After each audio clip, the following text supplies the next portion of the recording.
of All Star Tour ហ្គេមស្មើរសជាតិលំដាប់ពិភពលោកឈ្នះមេដាយមាសកម្រិតពិភពលោកឆ្នាំ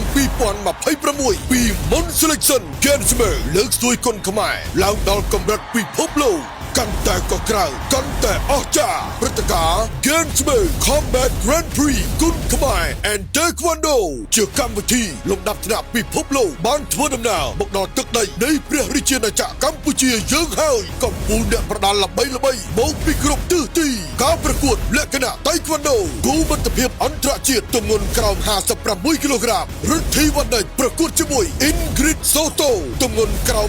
58គីឡូក្រាម Philbert Juanito ប្រកួតជាមួយអាមីនណឺនស្រីណាប្រកួតទម្ងន់ក្រោម56គីឡូក្រាមជាមួយ Natasha Castro គូដណ្ដើមខ្សែក្រវ៉ាត់លំដាប់ថ្នាក់ពិភពលោកក្នុងប្រភេទទម្ងន់ក្រោម74គីឡូក្រាម Martin Iglesias ជួបជាមួយ Romanic Hovano ការប្រកួតលក្ខណៈគុនខ្មែរគូមិត្តភាពអន្តរជាតិ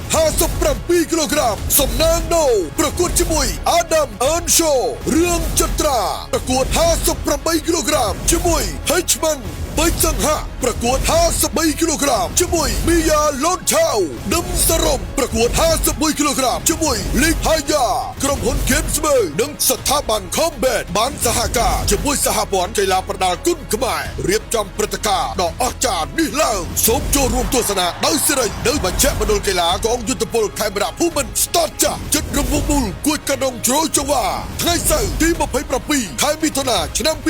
2026ផ្សាយផ្ទាល់ចាប់ពីម៉ោង8យប់តទៅនៅលើเพจផ្លូវការ BTV News និងเพจផ្លូវការ Beer Gensmer នាំមកជូនផ្ដាច់មកដោយ